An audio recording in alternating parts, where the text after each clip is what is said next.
Today I'm going to be reading the Ten Commandments. 10 Commandments for Israel. This is Exodus chapter 20. And God spake all these words, saying, I am the Lord thy God, which have brought thee out of the land of Egypt, out of the house of bondage. You shall have no other gods before me. You shall not make unto thee any graven image or any likeness of anything that is in heaven above, or that is in the earth beneath, or that is in the water under the earth. Thou shalt not bow down thyself to them, nor serve them. For I, the Lord thy God, am a jealous God, visiting the iniquity of the fathers upon the children unto the third and fourth generation of them that hate me, and showing mercy unto thousands of them that love me and keep my commandments. You shall not take the name of the Lord thy God in vain, for the Lord will not hold him guiltless that take his name in vain. What does it mean to take something in vain or say something in vain? Because most people will say, oh no, you swore, using God and the swear word. That's not really what we're talking about. To do something in vain is to be fake about it, to not be genuine.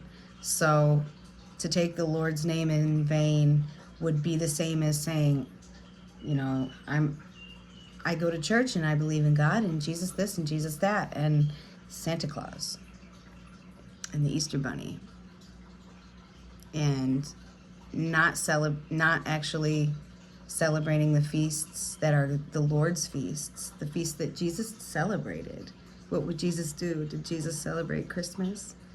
Did he go trick-or-treating? So these are things to think about. To take something in vain is to say one thing and do another, essentially. So I would say that the majority of people at church are breaking the second commandment. Remember the Sabbath day to keep it holy. 6 days you shall labor and do all your work, but the seventh day is the Sabbath of the Lord your God. In it you shall not do any work, you or your son, nor your daughter, or your manservant, or your maidservant, or your cattle, nor your stranger that is within your gates.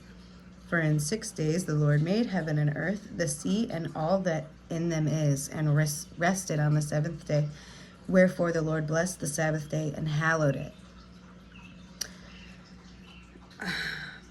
Honor thy father and thy mother, that thy days may be long upon the land which the Lord God giveth thee. You shall not kill.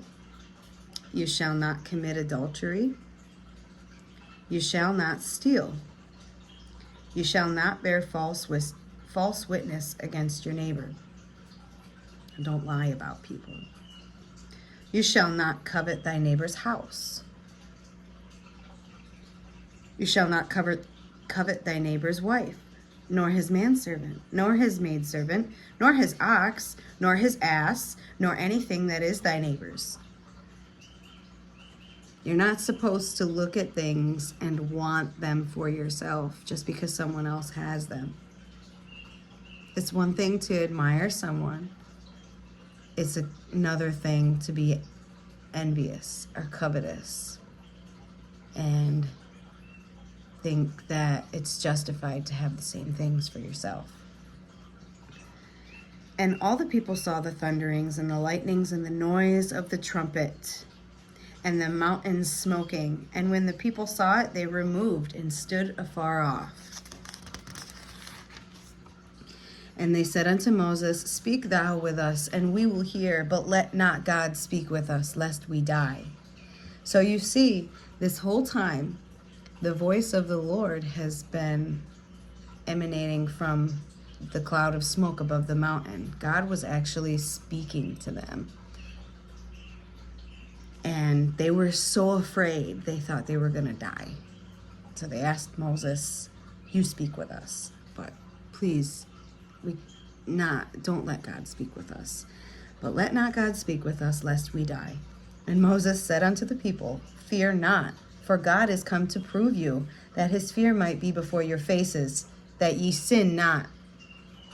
And the people stood afar off, and Moses drew near unto the thick darkness where God was. And the Lord said unto Moses, Thus thou shalt say unto the children of Israel, You have seen that I have talked with you from heaven. You shall not make with me gods of silver, neither shall you make unto you gods of gold. An altar of earth you shall make unto me, and shall sacrifice thereon thy burnt offerings, and thy peace offerings, thy sheep and thine oxen. In all the places where I record my name, I will come unto thee, and I will bless thee. And if thou wilt make me an altar of stone, thou shalt not build it of hewn stone. But if thou lift up thy tool upon it, thou hast polluted it. Neither shalt thou go up by steps unto mine altar, that thy nakedness be not discovered thereon.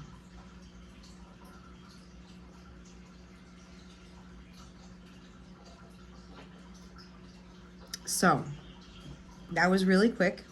Let's go back and make sure that we have all 10. Or an understanding, at least a little bit. Come on. Okay, you shall have no other gods before me. That can happen in so many different ways. You can idolize almost anything today. So find your God, whatever you turn to on a daily basis. Find your God and make sure that it's the right one. You shall have no other gods before me. You shall not make unto you a graven image, or any likeness that is in anything in heaven above and earth beneath. So essentially, no carving any images. Even Barbie dolls are, I guess, used to be considered sacrilegious. It was a misuse of the human body that God has created. So anything, any kind of carving or I mean, a toy, whatever. My daughter has Barbies. I'm just going to say that, there's really no way to keep every law. But when you think about it, we're in error in so many different ways. Like, so many different ways. Okay, so no graven images. No other gods before me, no graven images. You shall not take the name of the Lord thy God in vain. So don't be fake. Remember the Sabbath day to keep it holy. That is really important. You should find out what is it that keeps the Sabbath day holy. Holy just means set apart. So what can you do to set one day apart? And there are actually things that you are supposed to do, like play with your children and, actually rest, take a day off and eat and relax and spend time with your family.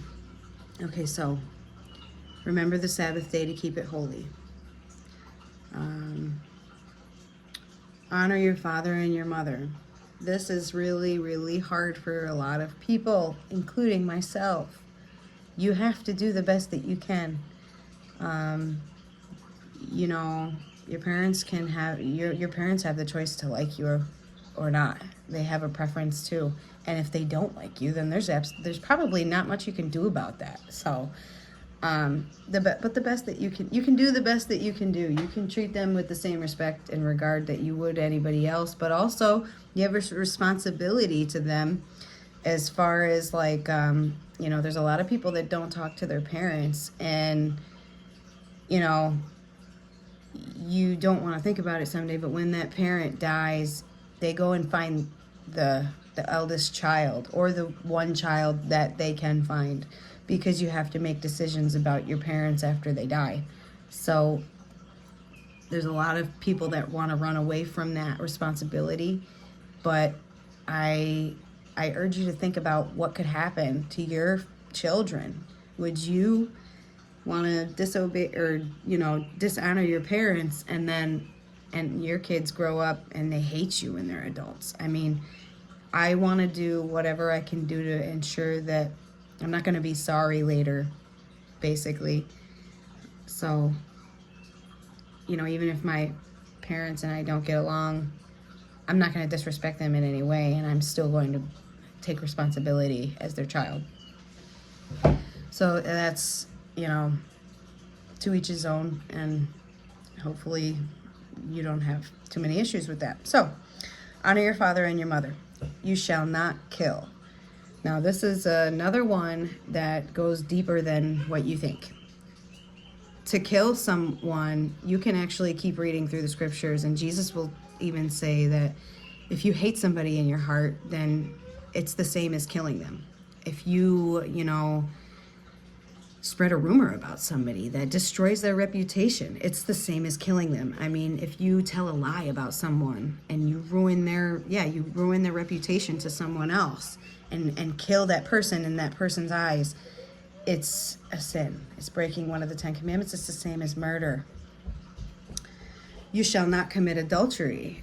Jesus also said that any man who looks at a woman to lust after her has committed adultery in his heart already. Okay, I'm almost done. No. All right. You shall not steal, and you shall not bear false witness against your neighbor. Don't lie about people. And you shall not covet your neighbor's house. So, that's number 10. Do not covet your neighbor's house. And that is definitely something that the world is fighting with today when it comes to social justice, is how far do you take it to have what someone else has without calling yourself envious. Envy is what, jealousy and envy is why Cain killed Abel. So just think about that. All right. Have a good day, everybody. Yom Teruah!